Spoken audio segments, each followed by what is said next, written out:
It's complex, right? I mean, we're dealing, we have to deal with different parties.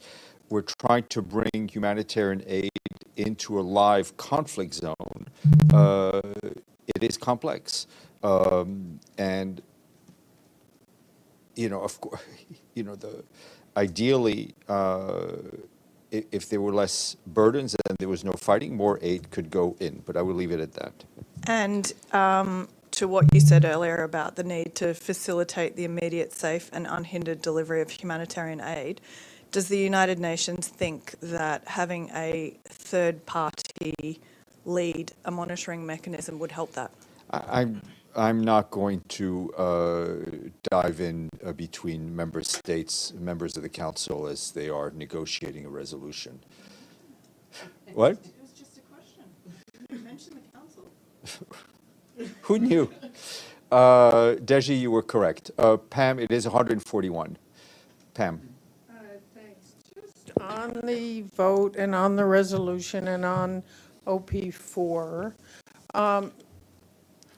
is the UN or anyone at the UN discussing the monitoring mechanism with Egypt, for example, today? And how would you describe, I mean, I know the Secretary General, we all know the Secretary General wrote a letter on options for the monitoring mechanism. How would you describe the monitoring mechanism as it exists in the resolution? Well, there is no resolution yet, No, so I I'm can't. sorry, in the draft. Okay. Okay. Please don't Okay. drag me into that quicksand. And Thank you. on Egypt?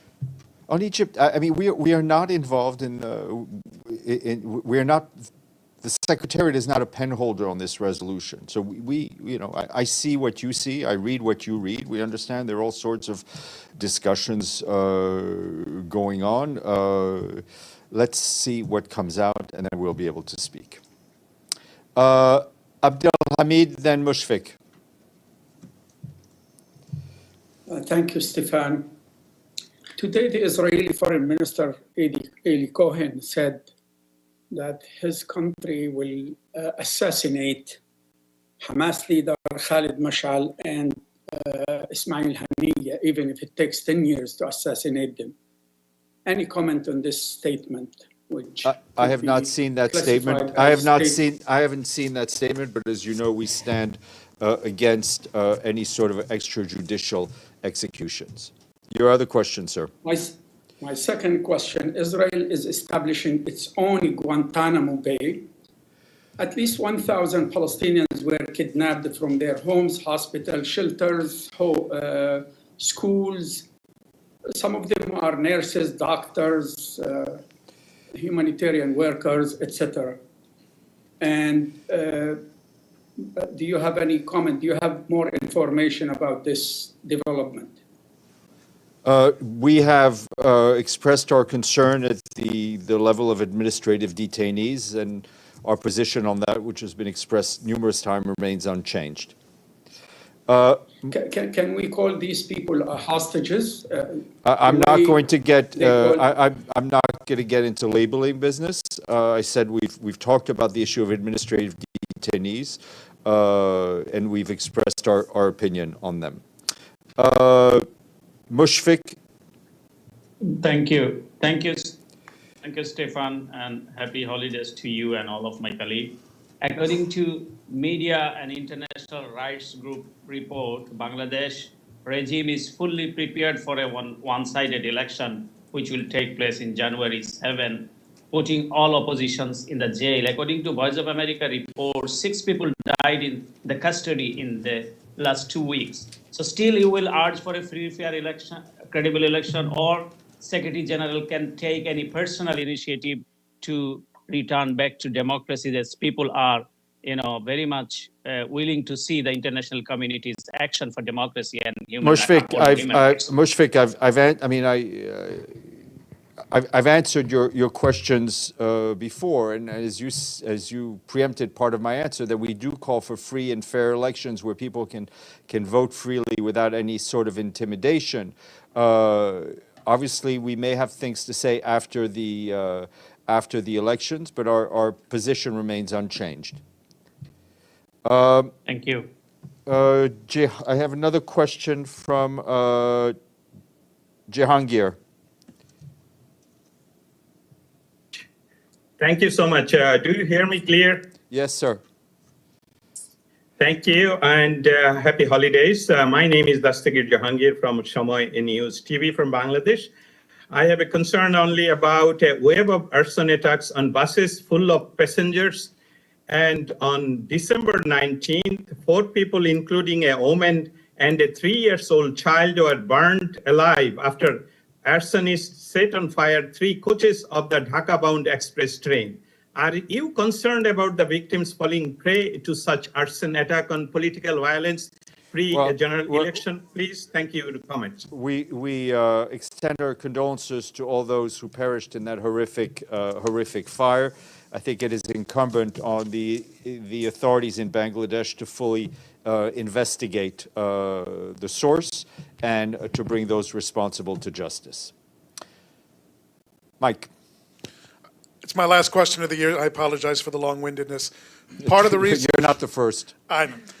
Part of the reason of all the nonsense this week at the Security Council is Israel's lack of trust in the United Nations.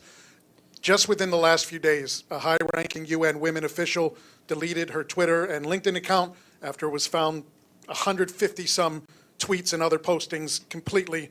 Well, a United Nations, the Twitter account from the UN, tweeted out a release highlighting humanitarian aid crossing over from Jordan to Gaza, neglecting to mention the country in between that facilitated that delivery.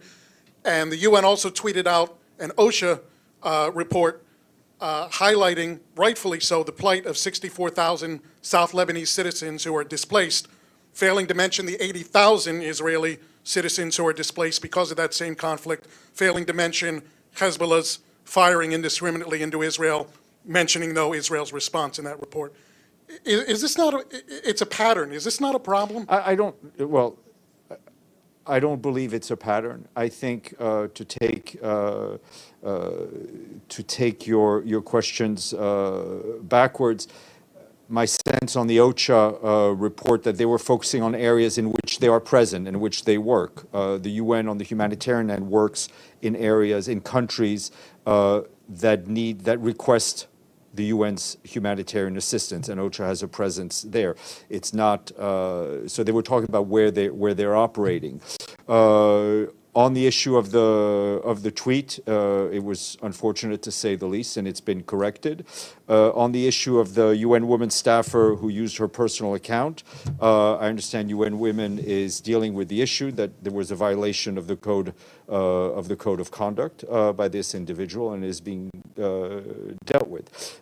For the Secretary General, it has been clear, and he's said it since the first time he's been asked, that Israel is a full member of this organization with the same rights and the same responsibilities as the other 192. Thank you. Happy holidays. Thanks for all you do. Thank you. Thank you. Linda. Thank you, Steph. I have a question about UN monitoring of the goods going in to Gaza.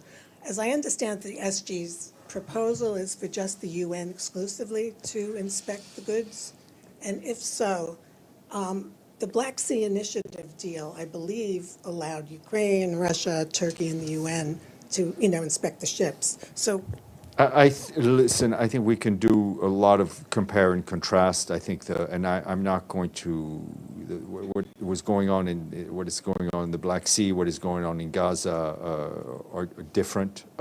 Different situations demand different solutions. Deji. So this is your last briefing this year. So I feel. I'll tell you something. If you see me on the podium next week, it would be only bad news. Okay, which is why I'm going to ask you these questions. First one, do you have any update on the withdrawal of MINUSMA? Because this is your last briefing of this year, and that mission is supposed to end this year. As of December 31st, they enter into liquidation phase, which means there will be a core group of staff members that are staying behind, as well as some guard units to ensure the liquidation of the mission. I think MINUSMA has been a mission that has accomplished a lot. They have, over their 10 years, if I'm not mistaken, you'll correct me if I'm wrong, Deji, they have protected hundreds of thousands of civilians in the areas in which they operated. They've allowed for the delivery of humanitarian good. And UN peacekeepers have paid the ultimate price in that mission, more than in any other mission, in an effort to protect men, women, and children who were living in very, very difficult circumstances, both humanitarian and political, and facing acts of violence from various armed groups and others. And I think we can all be very proud of what MINUSMA has achieved. So, one last question. What do you think is the biggest achievement for the United Nations in 2023? That I still have a job. Okay, on that note, go ahead. All right, thank you. You too, take care, bye. I have a question. I do. I raised my hand. Sorry. Okay, sorry. You can't, I'm gonna let this you is go the in a perfect minute. end to the briefing. I'm so sorry. According to the World Health Organization, Stefan, there are only 9 hospitals that are partially functioning out of 36 in Gaza. And an analysis of differing news reports suggests that hospital in Gaza may be subjected to a repeated pattern of intimidation, direct targeting, siege, and occupation by the Israeli military. So this is considered to be a war crime What under is the question? normal conditions. So is the UN following the unfolding of these attacks? And do you think these deserve a special attention by the UN? Thank you. Sharif, we've been talking about this and leading the briefing with this since the beginning of this crisis, so I think we're paying a lot of attention. WHO, as I just read out earlier, has been very much focused on the hospital, as it is within their remit. We have said over and over again that hospitals need to be protected. They cannot be used in combat. They cannot be targeted. They cannot of combat, and we will continue to focus on that. I have been reporting on that since No, you've I been, know. Yeah. telling me. But I'm just wondering if the UN sees this kind of a pattern that's There been will need to unfolding. be, after this conflict, there will need to be accountability. Thank you.